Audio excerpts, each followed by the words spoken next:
నా హృదయపూర్వకమైన వందనాలు తెలియపరుస్తూ ఉన్నాను. ఈ రాత్రి మరి ప్రతి నెల జరుగుతున్న ఈ కూడికల ద్వారా దేవుడు మనందరితో కూడా మాట్లాడుతూ వస్తూ ఉన్నాడు. ఈ 5వ నెలలో ఈ 5వ కూడికలో కూడా దేవుడు మనల్ని నడిపించినందుకు దేవునికి మహిమ కలుగును గాక. దేవునికి స్తోత్రం. ఈ రాత్రి మరి ఆలస్యం చేయకుండా, సమయాన్ని వ్యర్థపరచుకోకుండా ఈ బహుభయంకర ఎండవేడిమిలో మరి దినమంతా కూడా మనం కాపాడబడి ఉన్నాం. చాలా భయంకర ఎండవేడిమి ఈ సంవత్సరంలో మరి 53 డిగ్రీలు దాటింది. ఈరోజు నిజంగా 50 డిగ్రీలే ఎక్కువ అనుకుంటే 53 కూడా దాటింది.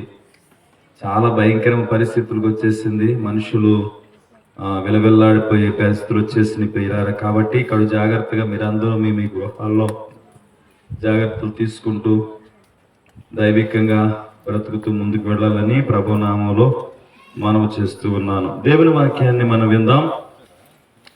1 పేతురు రాసిన పత్రిక 3వ అధ్యాయము, క్రొత్త నిబంధనలో నుండి పేతురు రాసినటువంటి మొదటి పత్రిక 3వ అధ్యాయము 9వ వచనాన్ని మనము చదువుకుందాం.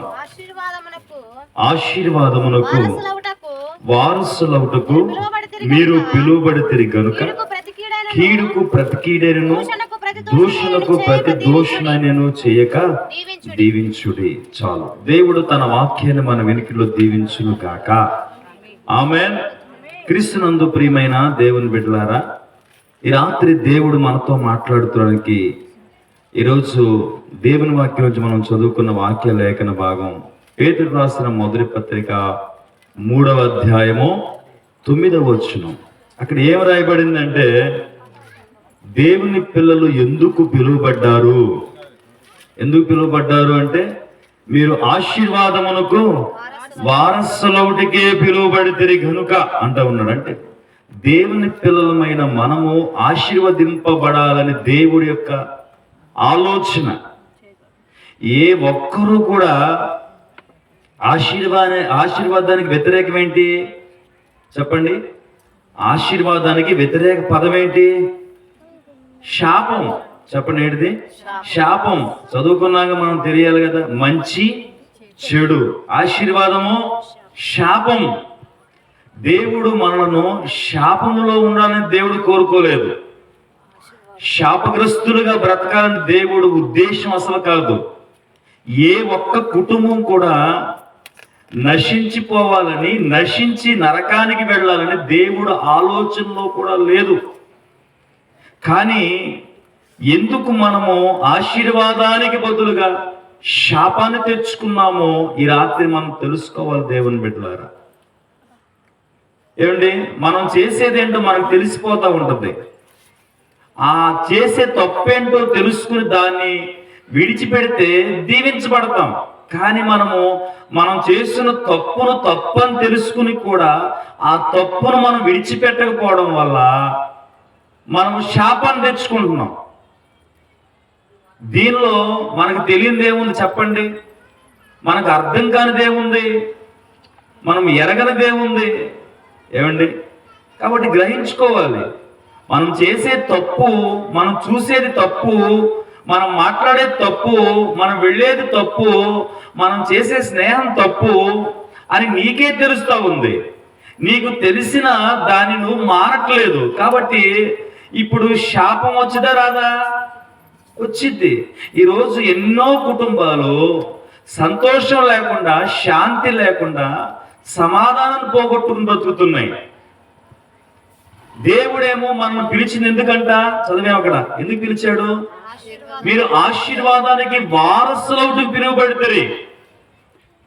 దేవుడు ఆదాము హవ్వలను దేవుడు సృష్టించిన తర్వాత వారిని దేవుడు దీవించాడు, ఆశీర్వదించాడు. మీరు ఫలించి అభివృద్ధి చెంది విస్తరించి భూమిని నింపండి, ఈ భూమి అంతటిని మీరు లోపరుచుకుంటారు. దేవుడు ఎంత గొప్ప మాట ఇచ్చాడండి. మనిషికి ఎంత అధికారాన్ని ఇచ్చాడు. ఈ భూమిలో ఉన్న వాటి అన్నిటి మీద మీరు అధికారం కలిగి ఉంటారు. జంతువుల మీద, ఇదిగో ఈ భూమి మీద ఉన్న వాటన్నిటి మీద కూడా మీరు అధికారం కలిగిన వారు ఉంటారని దేవుడు ఆదామును ఆశీర్వదించాడు. కానీ దేవుని ఆశీర్వాదాన్ని ఆదాము పూర్తిగా పొందుకోలేకపోయాడు. కారణం ఏంటంటే దేవుడికి విరోధంగా పాపం చేయడాన్ని బట్టి ఈరోజు మన కుటుంబాలు, మన వ్యక్తిగతంగా ఎందుకు సంతోషంగా ఉండవలసిన మనం ఏడుస్తూ ఉన్నాం?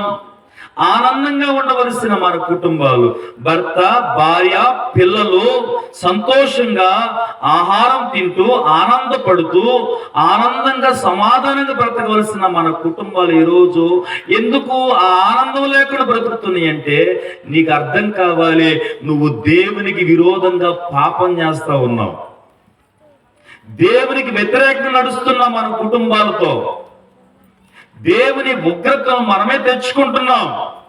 దీనికి బాధ్యత మనమే, బాధ్యులు మనమే. కాబట్టి దేవుణ్ణి మనం అనడానికి ఏ మాత్రం సరిపోను దేవుని బిడ్డలారా. ఈరోజు చాలా మంది ఊతపదంగా దేవుణ్ణి మనము ఇలా తిడతా ఉన్నాము. మనం చేసిన తప్పుకు దేవుడు బాధ్యతగా మనం మాట్లాడుతూ ఉన్నాం. ఆయన ఎందుకు తీసుకుంటాడు? నీకు ముందుగానే చెప్పాడు. ఒక మాట చదువుతామా, చూడండి. ద్వితీయోపదేశ కాండము, ప్రియ దేవుని బిడ్డ, 30వ అధ్యాయము, పాత నిబంధనలో నుండి ద్వితీయోపదేశ కాండం. బైబిల్ తీసి అందరూ చూడండి. 30వ అధ్యాయము 19వ వచనం చదవండి అమ్మా. నేడు జీవమును మరణమును ఆశీర్వాదమును శాపమును నేను నీ ఎదుట ఉంచి ఉన్నాను, పిలుచుచున్నాను. చాలు దేవుని బిడ్డలారా. ఏమని చెప్తున్నాడు అక్కడ? చెప్పండి, ఏమంటున్నాడు? ఆశీర్వాదమును, శాపమును, జీవమును, మరణమును ఎక్కడ ఉంచాడంటే దేవుడు మీ ఎదుటే ఉంచాను నేను. ఏం కావాలి మనుషుడా? ఓ అమ్మ, నీకేం కావాలి? దేవుడు మాట్లాడుతున్నామా, నేను చెప్తున్నది కాదు. జీవము, మరణము రెండు పక్క పక్కనే ఉంచాడు. ఏం కోరుకుంటావు చెప్పండి?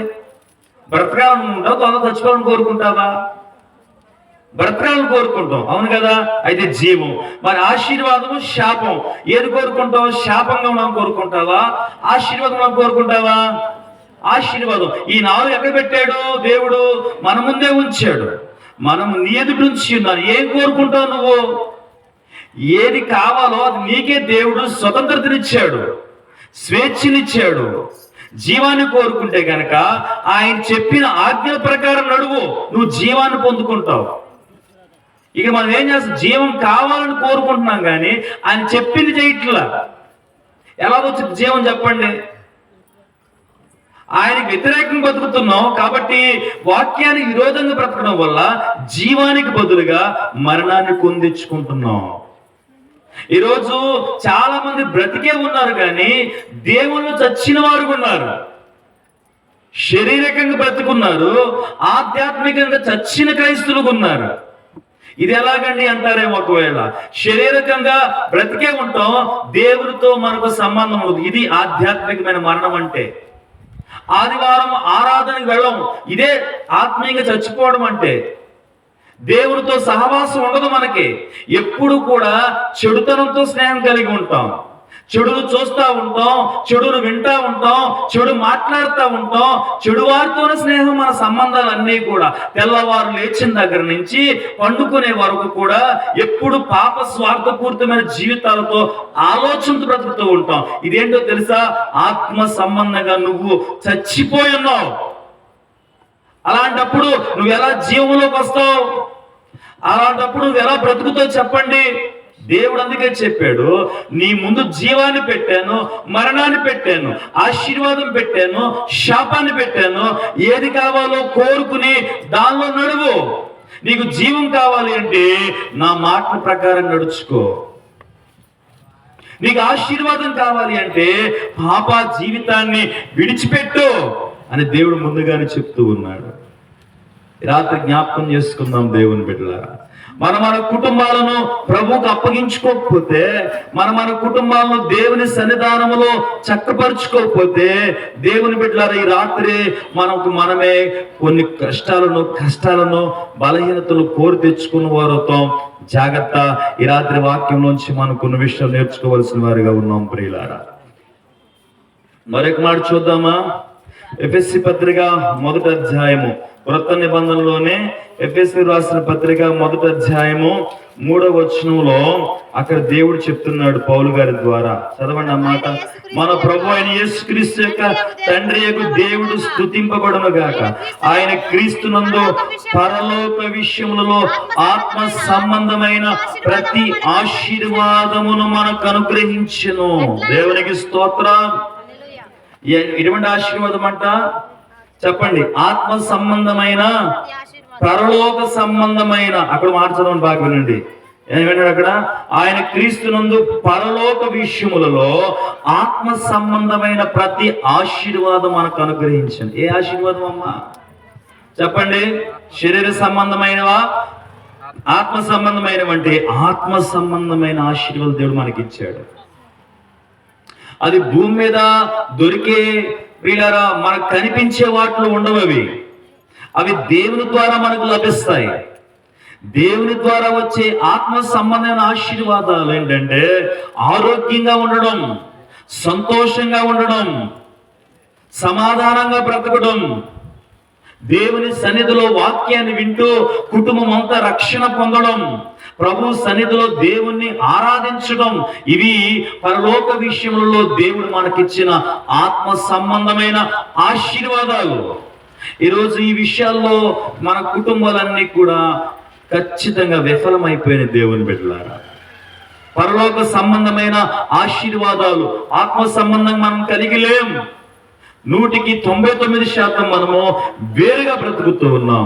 ఈ రాత్రి ఆ విషయాల్లో మనం చక్క చేయబడాలనే ఈ కోరిక ద్వారా దేవుడు మాట్లాడుతూ ఉన్నాడు. నీ ముందే ఉంచాడు. సహోదరి సహోదరుడా, నీకు జీవమా మరణమా, ఆశీర్వాదమా శాపమా, నీవు నీ పిల్లలు, నీ భర్త, నీ భార్య ఇదిగో దేవునిలో కలిగి ఉంటే ఆశీర్వాదము, దేవుని వాక్యానికి విరుద్ధంగా బ్రతికితే శాపం. దేవునితో సహవాసం చేసేవారు ఉంటే మీరు జీవంతో ఉంటారు. దేవుని విడిచిపెడితే ఇదిగో మరణాన్ని, ఆత్మ సంబంధమైనటువంటి ఇదిగో మృతిని మనం పొందించుకుంటాం. ఈరోజు మన ముందే పెట్టాడు దేవుడు. నీ కుటుంబాన్ని ఒకసారి దేవుని దగ్గర పెట్టి ఆలోచించు. మీరు ఎలా ఉన్నారో పరీక్షించుకోండి దేవుని దగ్గర. ఎప్పుడు మనకు కొత్త మనకు అర్థమవుతూనే ఉంటుంది. నేను చెప్తున్నా కదా, మనం చేసే తప్పు మనకు అర్థమవుతూనే ఉంటుంది, మనకు అనిపిస్తానే ఉంటుంది. దేవుని ఆత్మ నిన్ను ఇలా ప్రేరేపిస్తానే ఉంటుంది. నీ ఆత్మ మనస్సాక్షిని గద్దిస్తానే ఉంటుంది. అయినా వాటిని పట్టించుకో. నువ్వు నీ సంతోషము, నీ సుఖం, నీ సౌఖ్యం కొరకు దేవుని ఆత్మను కూడా నువ్వు తృణీకరిస్తావు. నీ మనస్సాక్షిని కూడా నువ్వు పక్కన పెడతావు. ఇదే మనం చేస్తున్న పొరపాటు. ఈ రాత్రైనా విరిగి నలిగిన మనస్సుతో, కన్నీటితో, పశ్చాత్తాపంతో ఒక చోట కూర్చుని నీ ఇంటి కొరకు, నీ పిల్లల కొరకు శాపగ్రస్తమైన జీవితముతో, సంతోషము, సమాధానము, ఆనందము లేక దుఃఖముతో నీ కుటుంబం కొరకు ఒక చోట కూర్చుని ప్రభు పాదాలు పట్టుకుని ఏడిస్తే, నువ్వు చేసిన అవిధేయతలు, అతిక్రమము, పాపము, దేవునికి విరోధమైనటువంటి పనంతా కూడా నువ్వు దుఃఖంతో యేసుక్రీస్తు ద్వారా, యేసుక్రీస్తు ముందు ఒప్పుకొని విడిచిపెడితే దేవుడు క్షమిస్తాడు. ఇప్పుడైనా చేయాలి ఆ పని మన కుటుంబాలతో. ఈ రాత్రి మన కుటుంబాలు ఎవరిష్టం వాళ్ళది అయిపోయింది. దేవుని బిడ్డలారా, భర్త దేవుని మాట వినడు, భార్య ఒకసారి దేవుని మాట వినదు, పిల్లలు వాళ్ళ దారి వాళ్ళదే. చిన్నప్పుడే వారి మాట వినరు. ఆదివారం ఆరాధన టీవీ ముందు కూర్చుని కదలరు. ప్రియ దేవుని బిడ్డలారా, సెల్ ఫోన్లు కూడా పిల్లలకి, పెద్దవారి కంటే కూడా ఎక్కువగా పిల్లలకి ఎక్కువగా అవి అతుకుబడిపోయినాయి దేవుని బిడ్డలారా. కాబట్టి వాళ్ళు కదలరు. ఏం తెచ్చుకుంటున్నామంటే శాపాన్ని మన కుటుంబాలకు మనమే తెచ్చుకుంటా ఉన్నాం. ఆరాధనలో ఆదివారం పార్క్ అంటావు, ఆదివారం సినిమా హాల్ అంటావు, ఆదివారం ఇంకో ఫంక్షన్ అంటావు, ఆదివారం ఇంకెక్కడికో అంటా ఉంటావు. ఇదేనా మనము ఇలాగుంటే దీవించబడతామా? ఇదేనండి క్రైస్తవ కుటుంబాలు కలిగి ఉండవలసిన విధానాలు? రాత్రి దేవుని బిడ్డలారా, దేవుడు మనతో మాట్లాడుతున్నాడు. పరీక్షించుకుందాం, పరిశీలన చేసుకుని దిద్దుబాటు చేసుకుంటే తప్ప మన జీవితాలు మనం బాగు చేసుకోలేము. ఆదాము హవ్వలను దేవుడు దీవించాడు, కానీ ఆ దీవెన వారి మీదకి రాకుండానే వాళ్ళు శాపాన్ని తెచ్చుకున్నారు. అమ్మ వింటున్నారా? ఆదాము పోగొట్టుకున్న ఆశీర్వాదాలు ఏంటో ఈరోజు మీతో చెప్తా కొన్ని విషయాలు. చెప్పండి ఏంటమ్మా? ఆదాము పోగొట్టుకున్న ఆశీర్వాదాలు ఏంటి? దేవుడు ఆశీర్వదించాడు వాళ్ళిద్దరిని. ఆదాము హవ్వలను అన్నాడు, మీరు ఫలించి అభివృద్ధి చెంది విస్తరించి దీవించబడండి, ఈ భూమి అంతటిని నిందించండి అని దేవుడు సర్వాధికారం భూమి మీద వాళ్ళకి ఇచ్చాడు దేవుడు. కానీ వాళ్ళు వాటిని పొందుకోలేకపోయారు ఆ దీవెని. ఎందుకు అంటే ఒకటే కారణం, చెప్పండి ఏంటిది? దేవుడు చెప్పిన పని వాళ్ళు చేయకూడదు. ఏం చెప్పాడు దేవుడు? ఆ పండు ఒక్కటి తినొద్దన్నాడు, అంతేనా? ఎన్ని ఆజ్ఞలు ఇచ్చాడండి వాళ్ళకి? ఎన్ని ఆజ్ఞలు ఇచ్చి? ఒక్కటే ఆజ్ఞ, అన్ని పండ్లు తినండి. నిజంగా మనం ఏ విషయం బలహీనమో తెలుసా? దేవుడు ఏదైతే చేయొద్దంటాడో దాని విషయంలోనే మనం బలహీనలుగా ఉంటాం. దేవుడు చేయమన్న దాన్ని మనము పక్కన పెడతాం, దేవుడు చెయ్యొద్దు ఇది తప్పు అన్న దాని మీద ఎక్కువ దృష్టి పెడతా ఉంటాం. ఆదాము హవ్వలు దేవుడు తినొద్దన్న ఆ చెట్టు పండు దగ్గరికి వెళ్ళి హవ్వ చెట్టును చూస్తా ఉంది, తినలేదు అప్పటికి, చెట్టును చూస్తా ఉంది. తోట మధ్యలో ఉన్న చెట్టు దగ్గరికి వెళ్ళి తీక్షణంగా చూస్తా ఉన్నప్పుడు ఆ చెట్టు మీదే ఉన్నాడు ఎవరు? సర్పము. ఆ సర్పములో ప్రవేశించిన అపవాది నోరు తెరిచి మాట్లాడుతూ ఉన్నాడు. కంగు తినాలి, భయపడాలి, అక్కడి నుంచి పారిపోయి ఆదాము దగ్గర రావాలి హవ్వ. కానీ భయం లేదు. ఆమెకు ఒక ఆశ్చర్యం అనిపించింది పాము మాట్లాడుతున్నప్పుడు. సరే తర్వాత అయినా కానీ ఈ పండు తినొచ్చు, ఏం కాదని చెప్పినప్పుడు కొంచెం తెలివి రావాలిగా. ఈరోజు ఒక మాట చెప్పమంటారా? దేవుడు, భర్త, భార్య, ఇది కుటుంబం. ప్రియ దేవుని బిడ్డలారా, అయితే జరుగుతున్న విషయం ఏంటంటే అక్కడ దేవుడు లేడు, భర్త లేడు, మరెవరున్నారు? పరాయి వ్యక్తి ఉన్నాడు, సర్పరూపంలో ఉన్నాడు. ఇప్పుడు పరాయి వ్యక్తి మాట్లాడుతూ ఉండగా హవ్వ ఆ మాటలు ఆలకించి ఆ మాటలు వినుట ద్వారా ప్రియులారా తప్పకుండా దేవునికి విరోధమైన పాపంలో పడిపోయింది. ఇది గుర్తుపెట్టుకోండి. నీ భర్త అయినా అక్కడ ఉండాలి, దేవుని వాక్యమైన అక్కడ ఉండాలి. ఈ రెండూ లేనప్పుడు పరాయి వారితో మనం మాట్లాడితే పాపంలో పడ్డట్టే. ఖచ్చితంగా నువ్వు పాపంలో పడిపోయినట్లే. అక్కడ అదే జరిగింది. అక్కడ దేవుడు అక్కడ రాట్ల ప్రతి సాయంకాలం వస్తున్నాడు, తనతో తన భర్త లేడు, పరాయి వ్యక్తి మాట్లాడుతున్నాడు, సర్పము అపవాది. ఆ మాటలు ఆలకించింది, విన్నది. ఇప్పుడు తినవద్దన్న పండు తినేసిన తర్వాత ఇంకో పండు తీసుకెళ్లి తన భర్తకి ఇచ్చింది. ఎంత నేరం చేసిందండి! అర్థమవుతుంది మీ అందరికీ? ఈరోజు సొంత నిర్ణయాలు, మన కుటుంబాలు పాడైపోవడానికి ప్రియులారా సొంత నిర్ణయాలు, స్త్రీలారా పురుషులారా, మనం ఎప్పుడూ కూడా మనకు మంచి అని తలచినా అది మంచిదో కాదో అని భర్తకని చెప్పాలి, దేవుని సేవకుడికని చెప్పాలి, ఆత్మీయులతో పంచుకోవాలి, లేకపోతే భార్యతోని చెప్పాలి భర్త తీసుకునే నిర్ణయాలు. ఇలా కాకపోయినప్పుడు మనం ఖచ్చితంగా నష్టపోవలసిందే. ఖచ్చితంగా దానిలో ఒక ఇరకాట ఉన్నట్లే, ఖచ్చితంగా దానిలో మనం బాధపరిచే ఉన్నట్లే. అది ఎంత పెద్దదైనా కానివ్వండి. ఎప్పుడూ మీ వ్యక్తిగతంగా నిర్ణయాలు తీసుకోబాకండి. ఇది వాక్యానుసారంగా తప్పు. అవ్వ తీసుకున్న నిర్ణయం భర్తకు చెప్పలా. అందుకే మన కుటుంబాలు ఈరోజు చాలా పాడైపోతా ఉన్నాయి. స్త్రీలారా ముఖ్యంగా మీరే గృహాల దగ్గర ఉండేవారు మీరే కాబట్టి మీ కుటుంబాలు కట్టుకోవాల్సిన బాధ్యత మీకుంది కాబట్టి జ్ఞానంతో నడుచుకోండి. ధనాన్ని జాగ్రత్తగా వాడండి, సమయాన్ని జాగ్రత్తగా. ఇదే ఎక్కువ మీకు ఆడవారికి ఎక్కువగా. వీళ్ళరా ధనము మీకే ఇవ్వబడద్ది, సమయం మీకే ఎక్కువగా ఉంటుంది ఇంట్లో ఉన్న వారికి. కాబట్టి సమయాన్ని వ్యర్థపరిచే వాళ్ళు ఆడవాళ్లే, ధనాన్ని వ్యర్థపరిచే వాళ్ళు కూడా చాలా సందర్భాల్లో ఆడవాళ్లే. కాబట్టి జాగ్రత్త. మీరు తీసుకున్న నిర్ణయాలు దైవికంగా లేకపోతే మీరు ఒకసారి ఆలోచన కలిగి ఉండండి ప్రియులారా. ఆదాము హవ్వలు హవ్వ చేసిన పొరపాటు, వీళ్ళు తన భర్త లేని టైంలో పరాయి వ్యక్తితో స్నేహం చేసి మాట్లాడడాన్ని బట్టి తినవద్దన్న పండు తినేసింది. తన భర్తకు కూడా తీసుకొచ్చి ఇచ్చింది, అతను కూడా తిన్నాడు. ఒక అడుగుంటే బాగుండేది. అంతకుముందు ఎప్పుడు ఈ పండు తినలేదు ఆ ఆదాము కూడా. ఆ పండు తీసుకొచ్చి ఇవ్వగానే ఆదామైనా ఏమై ఇంతకుముందు ఎప్పుడు ఈ పండు తినలే, ఈ పండు ఏంటి, ఆ చెట్టు దేవుడు తినవద్దన్న చెట్టు పండు లాగా ఉందని అంటే బాగుండేది. అతను కూడా అడిగినట్టుగా ఏం కనపడట్లా.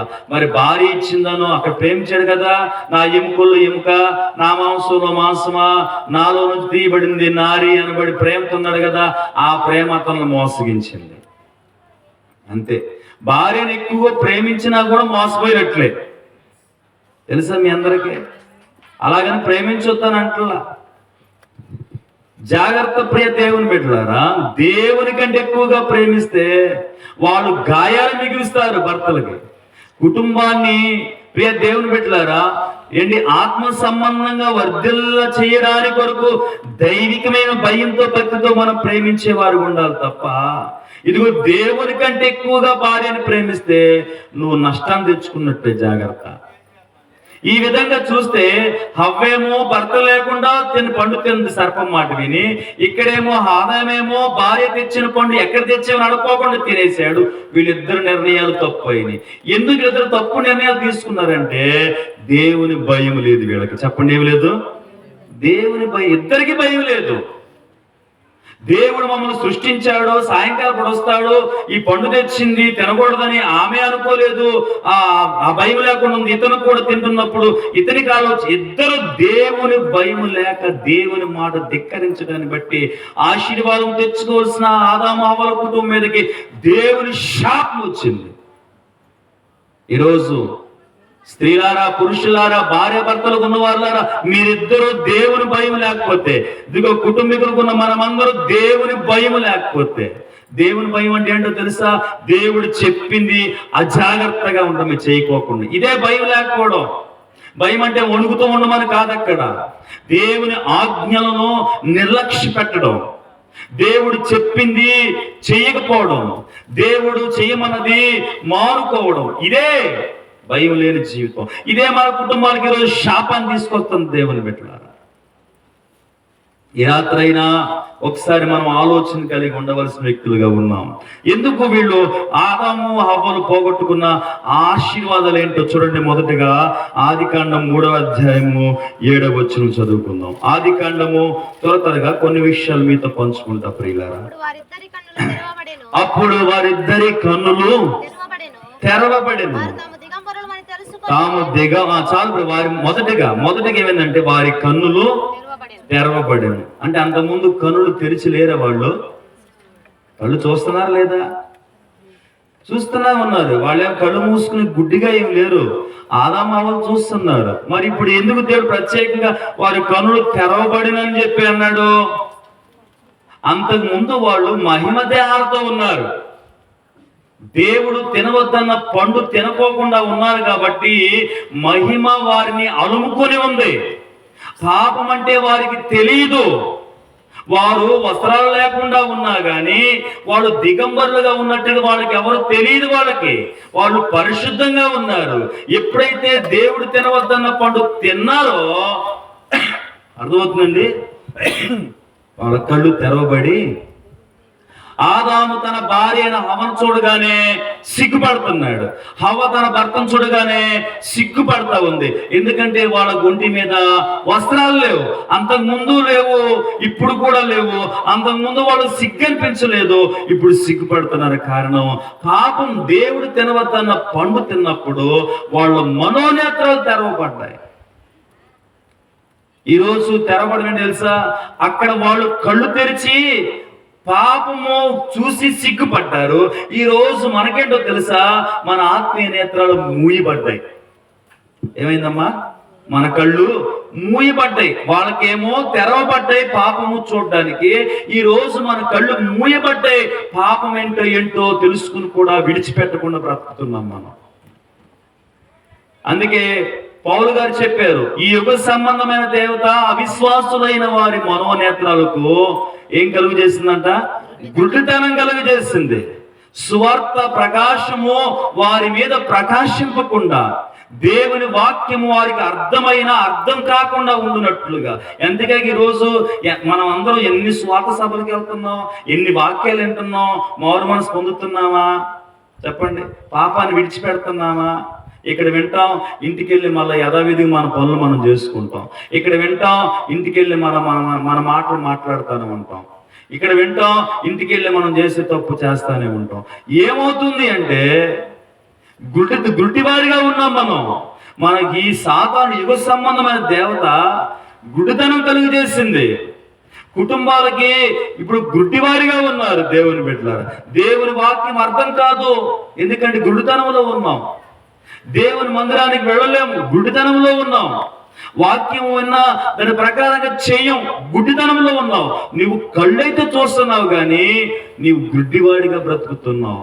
అందుకే ఆత్మీయ నేత్రాలు వాళ్ళకేమో తెరవబడ్డాయి, ఈరోజు మనకు కళ్ళు మూయబడ్డాయి. దేవుని బిడ్డలారా, దేవుని చూడలేని కన్నులు, వాక్యాన్ని చదవలేని కన్నులు, దేవుని దర్శనము చూడలేని కన్నులు, దేవునితో సహవాసం చేయలేని కన్నులు ఈరోజు మనం కలిగి ఉన్నాం.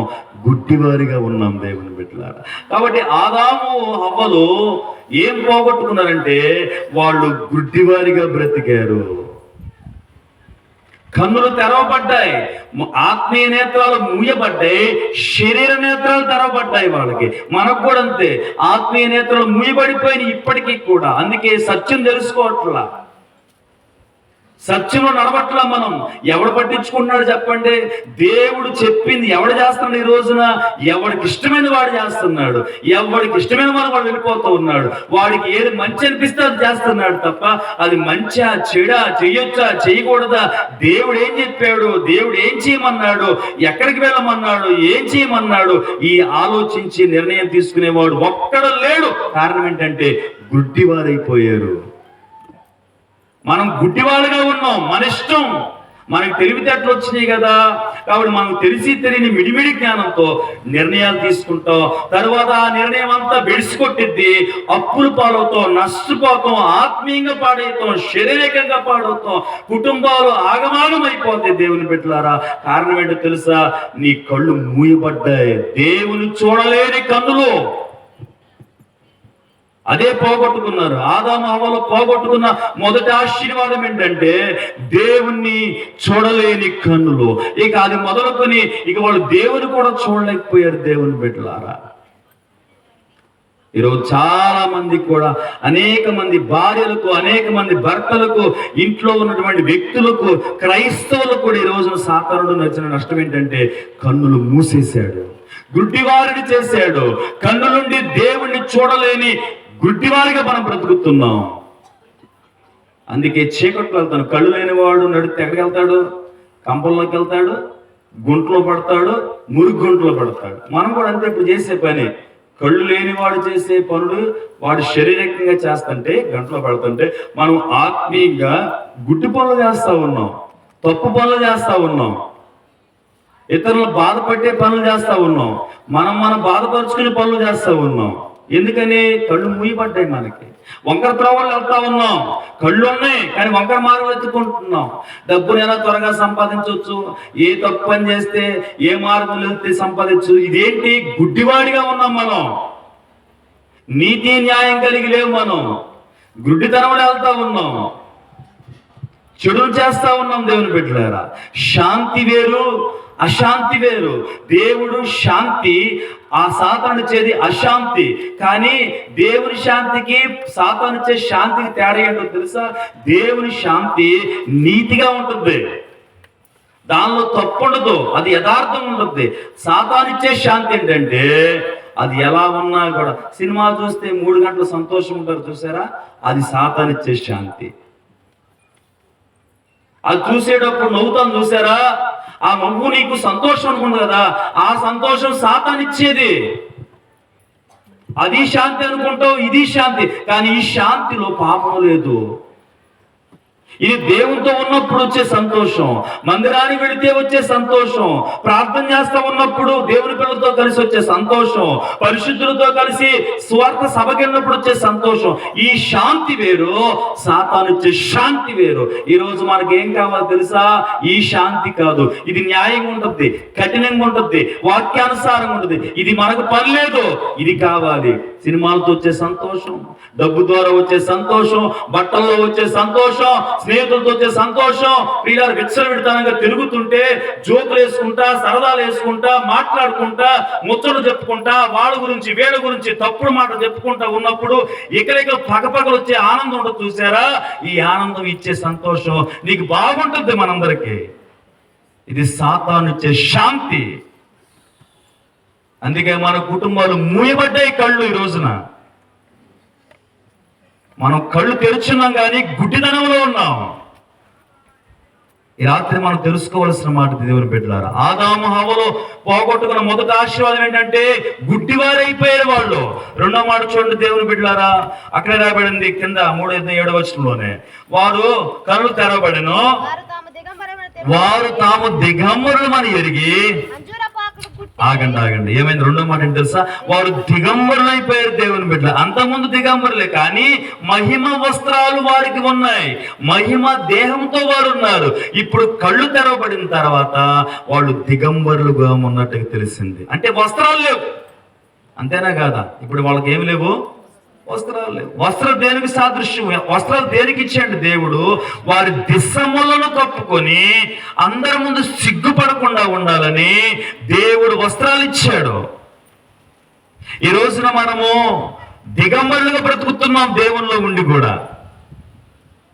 వస్త్రాలు కాపాడుకోవట్లా. ఆ వస్త్రం దేనికి సాదృశ్యం అంటే బైబిల్ చెప్తున్నమాట రక్షణకు గుర్తు. చెప్పండి, దేనికి?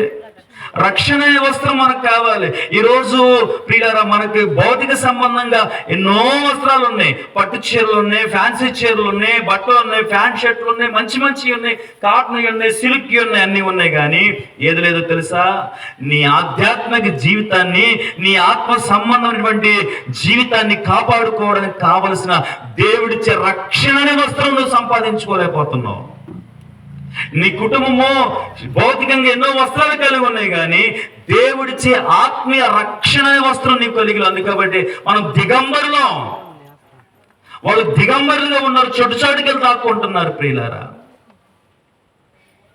చూడండి ఒకసారి మాట, ప్రకటన గ్రంథంలో మాట కనపడుతుంది. 3వ అధ్యాయము 17వ వచనం, క్రొత్త నిబంధనలో ప్రకటన గ్రంథము 3వ అధ్యాయంలో 17వ వచనంలో, దిక్కుమాలిన వాడవును, దరిద్రుడవును, గుడ్డివాడవును, దిగంబరుడు ఉన్నావు అని ఎరుగక. ఆగండి, ఏమున్నావైనాకంట? దిగంబరుడుగా ఉన్నావు అని నీకు తెలియట్లా. నీకు రక్షణ కావాలి, నీకు అర్థం కావట్లా. ఇంట్లో అది కావాలి, ఇది కావాలి అని అన్ని మనం అనుకుంటాం, చెప్పుకుంటాం, సంపాదించుకుని తెచ్చుకుంటాం. మరి రక్షణ లేదని అర్థమైందా నీకు ఎప్పుడైనా? సరైన రక్షణ మార్గంలో లేవని అర్థమైందా? ఉత్తుతి భక్తి మనం చేస్తా ఉన్నాం. ఈరోజు ఒక బలమైన సంఘాన్ని ఎవరు ఎన్నుకోవట్లా. అమ్మ వింటున్నారా? జాగ్రత్తగా చూస్తున్నారా? ఏం కావాలి మనకి? ఏదైతే ఏంటండి గుడేగా, ఏదైతే ఏంటి పాస్టర్ గారేగా, ఎక్కడికి వెళ్తే ఏంటి వాక్యమేగా. ఈ సంఘం ఎప్పటి నుంచో ఉంది, పెద్ద సంఘం అని అనుకుంటున్నావు. కానీ నీ పాపపు జీవితం నుంచి నేను బయటికి తీసుకొచ్చే వ్యక్తి దగ్గర నువ్వు ఉండలేకపోతున్నావు. నీ పాపాన్ని గురించి ఖండించి నిన్ను పరిశుద్ధుడిగా చేసే సంఘంలో సేవకుడి దగ్గర నువ్వు ఇష్టపడట్లేదు. అందరికి వెళ్ళి రావడం అంతే నేర్చుకున్నాం మనం. దీనివల్ల నువ్వు ఏం పోగొట్టుకుంటున్నావంటే వస్త్రాన్ని పోగొట్టుకుంటున్నావు. అది దేవుడిచ్చే వస్త్రం, అది నీ కుటుంబానికి. ఈ రక్షణ ఉంటేనే నీ కుటుంబానికి పరలోకంలో ఉండగలుగుద్ది. రక్షణ వస్త్రమును కాపాడుకుని వాడు ధన్యుడు అని ప్రకటన గ్రంథంలో చెప్పబడతా ఉంది. రక్షణ వస్త్రము లేని వాడిని, పెండ్లి వస్త్రము లేని వాడిని బయటికి పంపించి వేయని యజమానుడు చెప్తూ ఉన్నాడు. తండ్రి అయిన దేవుడు ప్రతి వాని వస్త్రము చూస్తూ ఉన్నప్పుడు ఎవడైతే రక్షణ పొందుకోకుండా అక్రమముగా పెండ్లి విందులోకి వస్తాడో వాడి కాళ్ళు చేతులు కట్టి చీకట్లో పడేయమని దేవుడు మాట్లాడుతున్నాడు. ఈ రాత్రి నీకు కావాల్సింది ఏంటో తెలుసా? రక్షణ అనే వస్త్రం కావాలి నీ కుటుంబానికి. నువ్వు రక్షణ పొందాలి. నీ పాపమును యేసు రక్తంలో కడగబడితే నీకు, నీ భర్తకు, నీ పిల్లలకు దేవుడు రక్షణ వస్త్రాన్ని ఇస్తాడు. నువ్వు వెళ్ళి రావడం వల్ల నీకు రక్షణ రాదు, నువ్వు దేవుడికి కానుకలు ఇవ్వడం వల్ల రక్షణ రాదు, నువ్వు మందిరానికి వెళ్ళొచ్చేసి ఇవాళ అని నువ్వు సంతృప్తి పడితే కాదు, నీ ఆత్మ ద్వారా దేవుడికి సంతోషం కలగాలి. నువ్వు పాపాన్ని విడిచిపెట్టినప్పుడే నువ్వు రక్షణ పొందుతావు అన్న విషయాన్ని గుర్తుంచుకో. నువ్వు పాపం విడిచిపెట్టుకోకుండా గుడికి వెళ్ళి వచ్చినంత కాలం నువ్వు రక్షణ పొందలేదు, నీకు వస్త్రం లేదు. నువ్వు అనుకుంటున్నావు నేను దేవుని సన్నిధికి వెళ్ళి వచ్చి తృప్తి పడుతున్నావు అంతే. ఆ వస్త్రం నీకు కావాలంటే మందిరంలో కూర్చుని ఏడవాలి నీ పాపం కొరకు.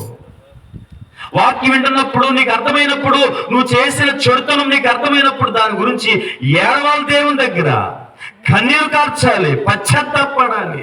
అయ్యో నేను ఘోరమైన పాపిని ప్రభు అని నన్ను క్షమించమని దేవుని దగ్గర అడిగితే దేవుడు నిన్ను క్షమించి తన రక్షణ వస్త్రంతో అలంకరిస్తాడు, నీ కుటుంబాన్ని కప్పుతాడు, నీ దిగంబరత్వాన్ని కప్పుతాడు. రక్షణ పొందకుండా మనం ఎంత మంచి వస్త్రాలు వేసుకున్నా, వాడు వేసుకున్నాడు ఉదారంగా వస్త్రాలు, ఎవడో ధనవంతుడు ఉదారంగా వస్త్రాలు వేసుకుని నా ప్రాణమా తినుము త్రాగము సుఖించమన్నాడు. వాడి వస్త్రాలు, వాడి ఆహారం, వాడి ధనం వాడు రక్షించిందా? వాడు నరకంలో పడవేయబడ్డాడు. ఈ రాత్రి నీకు పరలోకం చేర్చేది ఏంటంటే నువ్వు పొందే రక్షణ. ఆ రక్షణ పొందినప్పుడు దేవుడిచ్చే రక్షణ వస్త్రమే నిన్ను పరలోకం చేర్చుద్ది. కాబట్టి ఆదాము పోగొట్టుకున్న రెండో మాట ఏంటంటే, ఒకటి వారి కన్నులు మూయబడ్డాయి, రెండు వారు దిగంబరులు అయ్యారు. చూడండి మూడోది ఎందుకు వచ్చి చదవండి ప్రియులారా. ఆదికాండము చల్లపూటను అతని భార్యయు తోటలో సంచరించుచున్న దేవుడైన యెహోవా స్వరమును విని దేవుడైన యెహోవా ఎదుటికి రాకుండా తోట చెట్ల మధ్యన దాగుకొనగా. చూసారా ప్రియులా, దేవుడైన యెహోవా సన్నిధికి రాకుండా వాళ్ళు ఏం చేస్తున్నారు? తోట చెట్ల మధ్యలో ఆదాము చెట్టు చూసుకున్నాడు, హవ్వ చెట్టు చూసుకున్నాడు. ఇప్పుడు తప్పు చేసిన వాళ్ళు దేవుని ముందుకు రాగలుగుతారా? చెప్పండి, దేవునితో మాట్లాడగలుగుతారా? అసలు మనం ప్రార్థన చేసేటప్పుడు ధైర్యం సరిపోద్దా? మన ముఖం చెల్లిద్దంటారా? ఏ ముఖం పెట్టుకడుగుతాము? దేవుని వాక్యానుసారం నడవకోకుండా, దేవుడు చెప్పింది చేయకుండా, ఆయన ఆజ్ఞలు పాటించుకోకుండా నువ్వెంత ప్రార్థన చేస్తే ప్రయోజనం ఏంటి? అది ఉత్తుత్తి ప్రార్థనే. నమ్మకం వేరు, విశ్వాసం వేరు. తెలుసా మీ అందరికీ? నమ్మకం ఏంటో తెలుసా? మా పాస్టర్ గారు ప్రార్థన చేస్తే మా సమస్యలు పోతాయి, ఇది నమ్మకం. నేను ప్రార్థన చేస్తే నా సమస్య పోయిద్ది, ఇది విశ్వాసం. ఇతరులు చేస్తే పోయిద్ది అనుకోవడం నీ నమ్మకం. నీ నమ్మకాన్ని బట్టి, వాళ్ళ మీద ఉన్న నమ్మకాన్ని బట్టి నీకు జయమిస్తాడు దేవుడు. కానీ నీకు నమ్మకం కంటే విశ్వాసం కావాలి. ఆ విశ్వాసం ఏంటో తెలుసా? నేను చెయ్యాలి, ఇది విశ్వాసం. నేను చేస్తే దేవుడు కనికరిస్తాడు, కరుణిస్తాడు, దీవిస్తాడు, ఇది విశ్వాసం. నమ్మకం కంటే విశ్వాసం మనలోకి రావాలి. అబ్రహాము దేవుడు నమ్మాడు, ఉన్నాడు అని, అందుకే బయటకు వచ్చాడు. ఇప్పుడు విశ్వాసంతో దేవుడు చేయమన్న పని తన కుమారుడు బలిస్తున్నాడు. ఇది విశ్వాసం. నువ్వు నమ్మావు, నమ్మకంలో ఉన్నావు అంతే. ఇంకా విశ్వాస జీవితంలో రాలేదు చాలా మంది క్రైస్తవ కుటుంబాలు. ఇంకా ప్రభువును పూర్తిగా విశ్వాసంతో అడగట్లేదు, దిగంబరులుగా ఉన్నారు, దాక్కుంటున్నారు. దేవుని సన్నిధికి రాకుండా చేసేదేంటో తెలుసా? వారు ప్రతి చల్లపూట దేవుడు దిగొస్తుంటే వీళ్ళు ఏం చేస్తున్నారు? ఆదాము హవ్వలో ఎదుర్కొంటున్నారు, పరిగెత్తుకుంటూ వెళ్ళి దేవుని చూసి దేవునితో మాట్లాడి. ఇప్పుడు రావట్లేదంటే వీళ్ళు. ఆ రోజు ఆ పండు తిన్న రోజును కూడా యేసు ప్రభు పైనుంచి దిగొచ్చి పరలోకం దిగొచ్చినప్పుడు తండ్రి అయిన దేవుడు ఆదాము చెట్టు చాటున అవ్వకు చెట్టు చాటు దేవుని సన్నిధికి రాకోకుండా అడ్డుపడుతున్నటువంటి పాపం చూసారా? ఏమ్మా, పాపం ఏం చేస్తుంది? దేవుని సన్నిధికి రాకుండా అడ్డుపడతా ఉంది. అర్థమవుతుంది మీ అందరికీ? అంతేగా మరి. పాపం ఉన్నప్పుడు మందిరానికి వెళ్ళబుద్ధి కాదు, పాపం చేసేటప్పుడు ప్రార్థన చేయబుద్ధి కాదు, పాపంలో ఉన్నప్పుడు దేవుని గురించి వినబుద్ధి కాదు, పాపంలో ఉన్నప్పుడు ఎంతసేపు పాపాన్ని చూడబుద్ధి అయితే, పాపాన్ని వినబుద్ధి అయితే, పాపం చోట్లకు వెళ్ళబుద్ధి అయితే. ఈరోజు పాపం పోగొట్టుకోవడానికి మనుషుడు పిచ్చి పిచ్చి పనులు చేస్తున్నాడు తప్ప వాక్యాన్ని ఎదుకోవట్లేదండి. అర్థం కావట్లేదు. ఇప్పటికీ నాకు అర్థం కావట్లేదు. మన కన్ను మూయబడిపోయాయండి. ఎప్పుడు తెరవబడతాయో అజ్ఞానంతో ఉన్నాం, చదువుకుంటున్నాం, రోజులు మారిని, పరిస్థితులు మారిని, ఇంకా పిల్లల మొండితనంగా పిచ్చి పత్తి చేస్తున్నాం ఈరోజు క్రైస్తవులుగా. మనం దేవుని పిల్లల కళ్ళు తెరుచుకోవాలి. మనం హృదయాన్ని ఇచ్చి ప్రభువుకు సమర్పించి రక్షణ పొందితే దేవుడు సంతోషిస్తాడు. పాప నువ్వు కొట్టే కొబ్బరికాయలను బట్టి దేవుడు నీ పాపాలు క్షమించడు. నువ్వు వెలిగించే కొవ్వొత్తులు నీ పాపాన్ని క్షమించు. నువ్వు కొండెక్కి దిగితే నీ పాపాలు క్షమించబడు. నువ్వు గుండు కొట్టించుకుంటే పాపాలు క్షమించబడు. నీకు తెలియ చేస్తున్నావు, మరి తెలిసే చేస్తున్నావు, అందరూ చేస్తున్నారని చేస్తున్నావు, అజ్ఞానం చేస్తున్నావు తెలియదు. కానీ బైబిల్ అది చెప్పట్లా. బైబిల్ చెప్పే నీతి ఏంటంటే, నీవు నీ కుటుంబ మందిరానికి వెళ్ళి చేసిన పాపం ఒప్పుకొని విడిచిపెట్టి ఏడ్చితే దేవుడు క్షమిస్తాడు. ఇది కావాలి దేవుడికి. ఇది నీతి, అది ఆచారం, ఇది నీతి, అది అబద్ధం, ఇది క్రియలు. ఈ రాత్రి మనం ఏం చేస్తున్నాం? ఇంకా మనం మూఢభక్తులకు వెళ్తా ఉన్నాం. గ్రహించుకోవాలి దేవుని బిడ్డలారా. వీళ్ళు తాక్కుంటున్నారు, దేవుని సన్నిధికి రాలేకపోతున్నారు ఈరోజు. అందుకే పాపం ఉన్న వ్యక్తి మందిరానికి రాడు, ప్రార్థన చేయడు. మందిరంలోకి వచ్చిన ప్రార్థన చేయమంటే నాకు రాదంటాడు, ప్రార్థన చేయనంటాడు, సిగ్గుపడతాడు. పాపములో ఉన్నవారు దేవుని సన్నిధిని అనుభవించలేరు. వచ్చి ఎవరైనా అటెండెన్స్ చేసుకున్నది అంతవరకే. వాళ్ళకి దేవుడికి మధ్య కనెక్షన్ ఉండదు, సహవాసం ఏర్పడదు. ఉన్నట్టుగా ఉంటారు, గొనుగుతూ ఉంటారు, సణుగుతూ ఉంటారు. వీళ్ళారా చెప్పినంతసేపు ఏదో బాధతో ఉండి వెళ్ళిపోతారు. దేవుని ఆత్మ వాళ్ళలో ప్రవేశించదు. దేవుని సన్నిధిని అనుభవించుకోకుండా వెళ్ళిపోతారు. కారణం ఏంటంటే దేవునికి వారికి మధ్య పాపం వచ్చింది. వాళ్ళు కళ్ళు మూయబడ్డాయి. ఒకటి, వాళ్ళు దిగంబరులు అయ్యారు. రెండు, వాళ్ళు దేవుని సన్నిధికి రాలేకపోతున్నారు. ఈరోజు ఎన్ని మంది కుటుంబాలు, అందుకే పిల్లరా ఎన్నో కుటుంబాలు దేవునికి దూరంగా బ్రతుకుతున్నాయి. దేవుని సన్నిధికి రాకపోతే ఎలా సంతోషపడతావు నువ్వు? దేవుడిని ఎలా నమ్ముతాడు, ఎలా దీవిస్తాడు? ప్రియ దేవుని బిడ్డలారా, భర్తల కొరకు ప్రార్థించే భార్యలు కరువు అయిపోయారు. వస్త్రాలు కావాలి, నాకు ఇప్పిస్తావు లేవా? చైన్ కావాలి, ఇప్పిస్తావు లేదా? సినిమాకు తీసుకెళ్తా, చూడు సన్నాసి పనులు. కాకపోతే సినిమాకు తీసుకెళ్తావు లేదా? కొత్త సినిమా వచ్చింది, ఇది పోరాటాలు. కుక్కరు కొంటావు లేదా? వాళ్ళకుంది ఫ్రిడ్జ్ కొంటావు లేదా? ఈ పనికి మాలు మాటలే తప్ప. అయ్యా మందిరానికి వస్తావా రావా? ప్రార్థనకి వెళ్దాం అనేవాళ్ళు ఉన్నారా? ఈ పట్టుదల పౌరుషాలు లేవు ఈ రోజున స్త్రీలకు కూడా. వాళ్ళు విడిచిపెట్టి వాళ్ళు కూడా వదిలేశారు అంతే. వాడు సావు వాడు చస్తాను, నా సావు నేను చస్తాను, పిల్లల సావు వాళ్ళు చస్తారు అంతే. ఇదే కుటుంబం అయిపోయింది. ఎవరి బ్రతుకు వాడదే. నీకు భర్తను ఎందుకు ఇచ్చాడు దేవుడు? రక్షించుకోవాలని. నీకు భార్య ఎందుకు ఇచ్చాడు దేవుడు? ఆమె మాట వినదైతే నువ్వు రక్షించుకోవాలి నీ భార్యను. నీకెందుకు దేవుడు బిడ్డలు ఇచ్చాడంటే వారు రక్షణలో నడిపించుకుంటావని దేవుడు నీకు పిల్లల్ని ఇచ్చాడు. అంతేగాని నీ బతుకు నీది, వాళ్ళ బతుకు వాళ్ళది కాదు.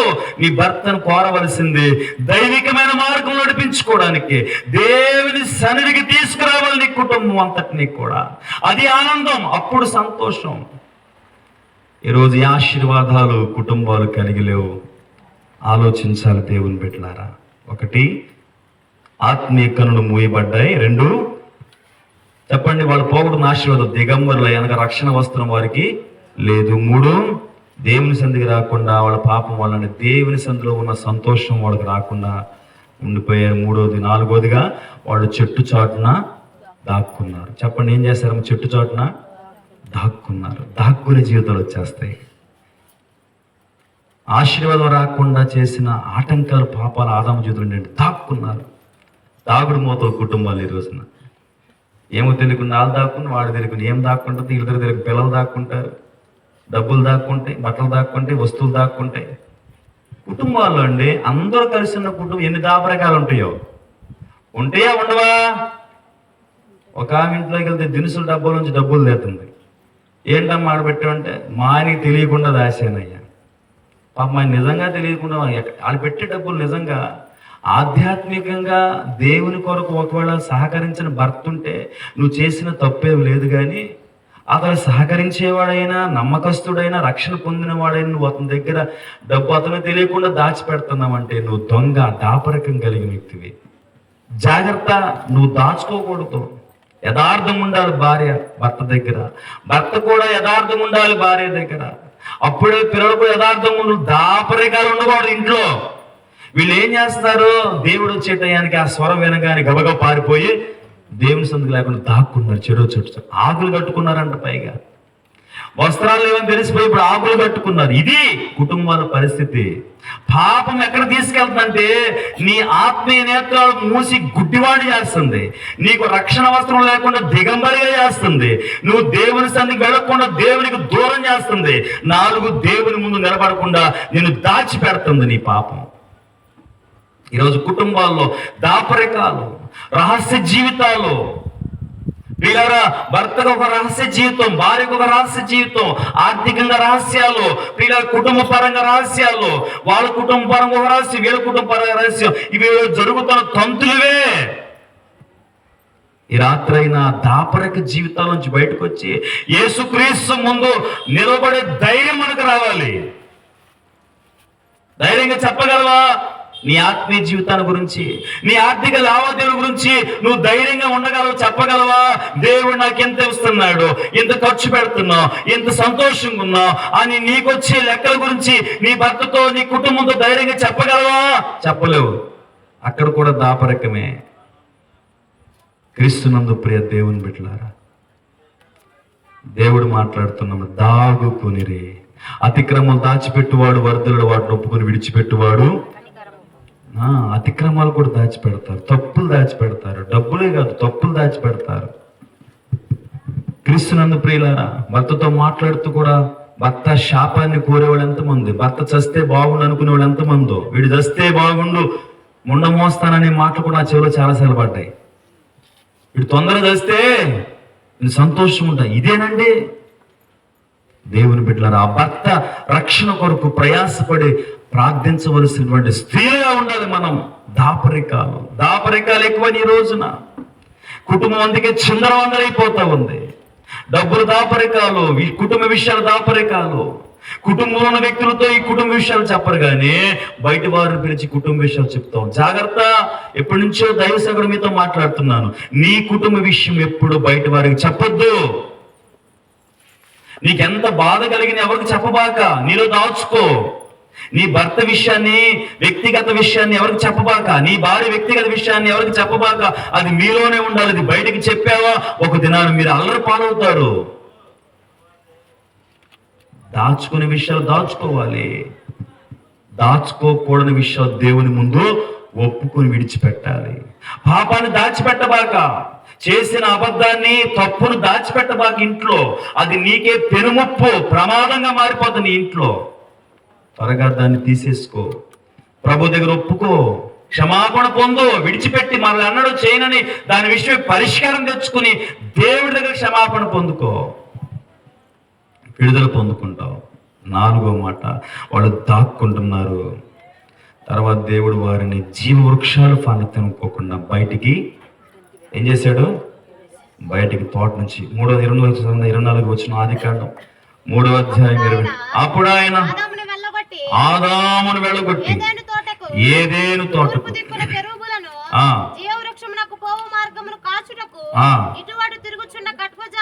ఆగండి అంతే. చివరికి ఏం చేశాడు? ఏదేను తోటలోంచి వీళ్ళిద్దరిని బయటికి నెట్టివేశాడు. ఏదేను తోటలో బ్రతకవలసిన కుటుంబం, జీవవృక్ష ఫలాల కోసం బ్రతకవలసిన కుటుంబం, నిత్య జీవములకు వెళ్ళవలసిన ఆదాము హవ్వల కుటుంబం, ప్రతి చల్లపూట దేవునితో మాట్లాడుకుంటూ ఆయన సన్నిధిలో ఉండవలసిన ఈ కుటుంబం, ప్రతిరోజు దేవుని చూడవలసిన ఈ కుటుంబం ఇప్పుడు ఏదేను తోటలోంచి బయటికి గెంటి వేయబడింది. మన పాపం మనల్ని ఇప్పటికైనా ప్రియులారా దూరం చేస్తుంది, గెంటి వేయబడతాం. ఈరోజు బాగుంటే బాగుండొచ్చు, కానీ ఎప్పటికైనా మన పాపం మనకి ప్రమాదమే. ఈ మధ్యన ఒక న్యూస్ చూశాను నేను. ఇలా ఒక ఆయన సింహాన్ని పెంచుకుంటున్నాడు. అఫీషియల్ అరబ్ కంట్రీస్లో ఒక ఆయన సింహాన్ని పెంచుకుంటున్నాడు. పిల్లని తెచ్చుకున్నాడు, పెంచుకుంటున్నాడు, దానికి పెంచి పెంచి పెద్ద చేశాడు. చక్కగా మాట వింటుంది అనుకున్నాడు. ఒక రోజున ఏం జరిగిందంటే ఆ పెంచిన సింహమే అతన్ని తలకే పట్టుకుని చంపేసింది, కొరికేసింది. వాడికి తెలుసు అది క్రూర జంతువు అని, అయినా దాన్ని పెంచాడు, ఇంట్లో పెంచాడు. కానీ చివరికి దాని చేతిలోని వీడు చనిపోయాడు. ఇదే మన ఆధ్యాత్మిక జీవితాలు ఉంటున్నాయి. తప్పు తెలుసు కూడా, పాపం అని తెలుసు కూడా పాపాన్ని పెంచుకుంటున్నాం, దాచుకుంటున్నాం. చివరికి ఏం చేస్తుందంటే మనల్ని దేవుని సన్నిధిలో నుంచి, దేవుని నుంచి పూర్తిగా దూరం చేసేస్తుంది. దేవునికి మనకు సంబంధం లేకుండా చేస్తుంది పాపం. ఎంతమంది ఈరోజు భ్రష్టులు అయిపోయారో, దేవునికి దూరం అయిపోయిన కుటుంబాలు ఎన్నో ఉన్నాయో. ఈ రాత్రి నీ జీవితాన్ని మార్చుకోకపోతే నీ చేతులారా నువ్వే నాశనానికి తెచ్చుకున్న వ్యక్తి అవుతావు. దేవునికి దూరం కాకుండా నువ్వు జాగ్రత్త పడాలి. దేవుని బిడ్డలారా, దేవుని సన్నిధానంలో మనకు దేవునికి దూరపరిచేవేంటో ఈ రాత్రి మనం తెలుసుకోకపోతే మన జీవితాల్లో ప్రియ దేవుని బిడ్డలారా నష్టం తెచ్చుకుంటాం మన కుటుంబాల్లో. కాబట్టి క్రీస్తునందు ప్రియ దేవుని బిడ్డలారా, పాపము నుంచి మనము దీవెనకరమైన జీవితంలోకి రావాలని, శాపములోంచి ఆశీర్వాదకరమైన జీవితంలోకి రావాలని దేవుడు ఆశపడతా ఉన్నాడు.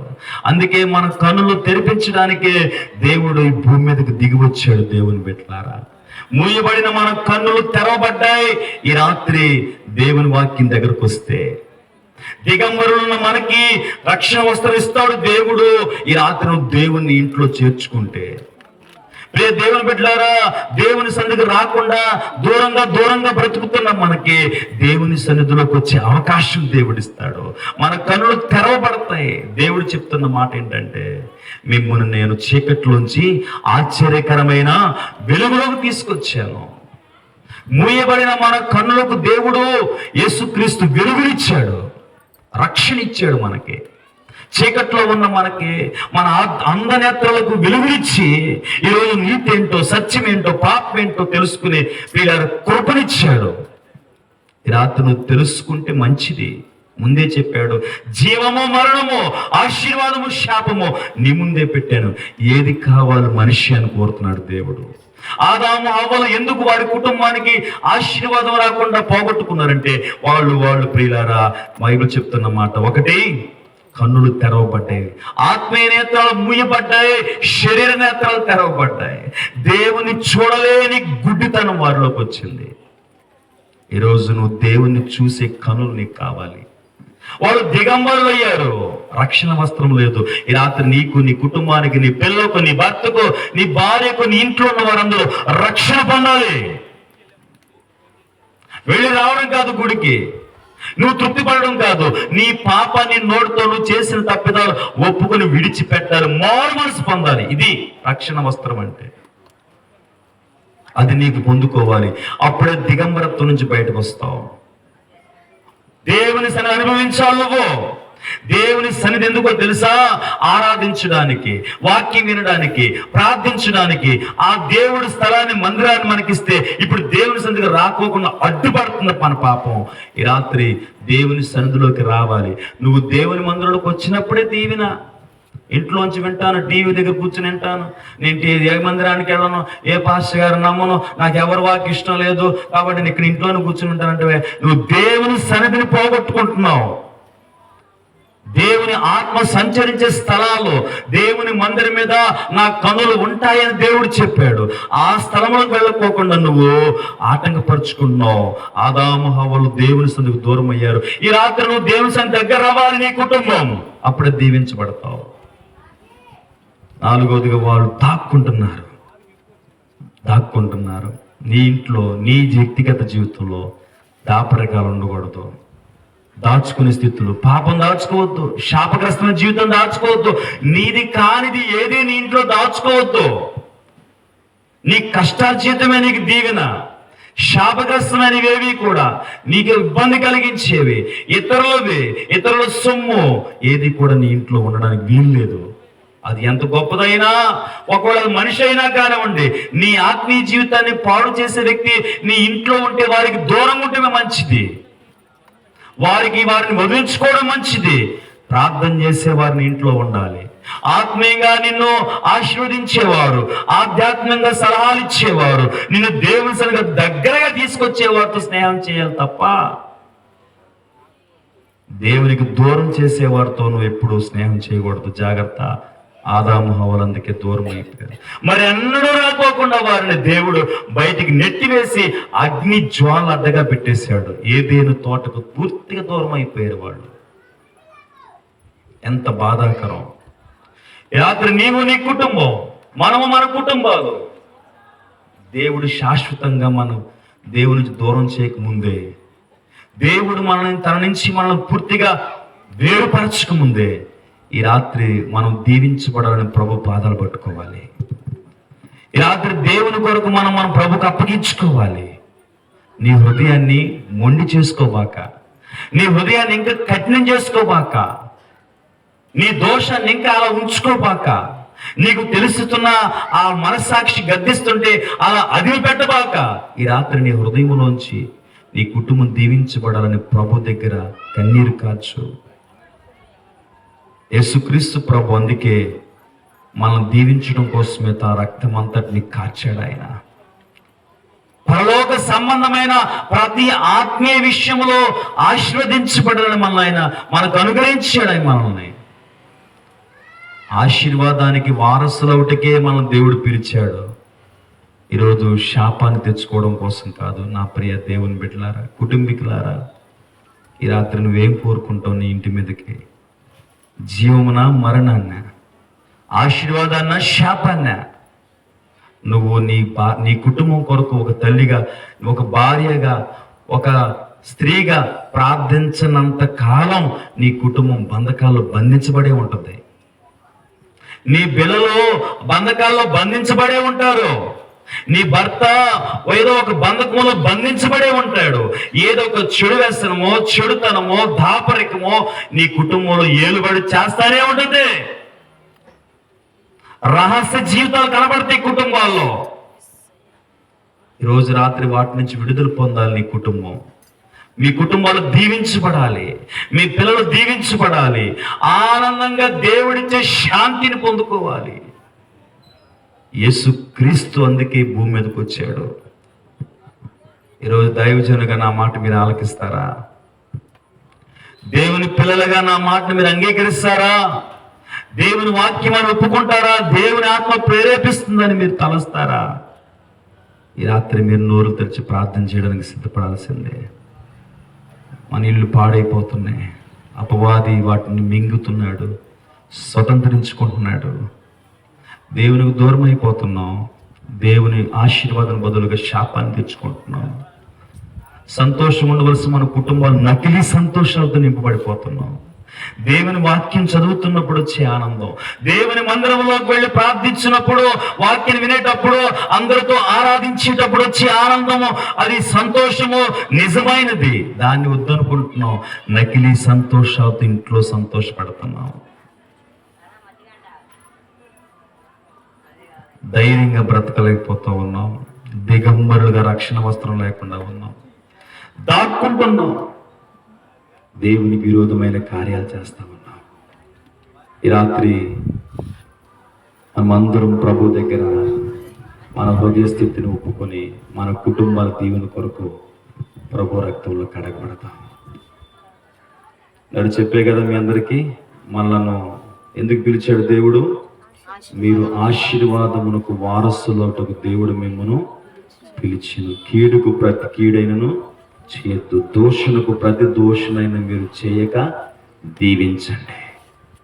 మనం దీవించబడాలి అంటే, ఆశీర్వదించబడాలి అంటే దేవుడు ఆదాము హవ్వల కుటుంబాన్ని మన ముందు పెట్టాడు. చెప్పండి, ముగించుకున్న. 1, వాళ్ళు గుడ్డివారిగా బ్రతికారు. 2, దిగంబరులుగా ఉన్నారు, అనగా రక్షణ లేదు. 3, దేవుని సన్నిధికి రాకుండా ఉన్నారు. 4, దాక్కున్న దాపరక జీవితాలు. 5, దేవుని తోటలోంచి, దేవుని దగ్గర నుంచి పూర్తిగా దూరమైపోయారు. నిత్య జీవాన్ని పోగొట్టుకున్నారు, శాపాన్ని తెచ్చుకున్నారు. బయటకు వచ్చిన వారి కుటుంబంలో నరహత్య, కయ్యోను తన తమ్ముడు చంపాడు. ప్రియులారా, శ్రేష్టమైన బలి ఇవ్వలేకపోయారు దేవునికి. ఈరోజు రాత్రి నీ కుటుంబం శ్రేష్టమైన బలి ఇవ్వనప్పుడు, కయ్యోను హేబేలును చంపినట్టుగా మనం కూడా శ్రేష్టమైన జీవితం కలిగి ఉండకపోతే మన కుటుంబాల్లో శాపగ్రస్తమైన కార్యాలు వస్తాయి.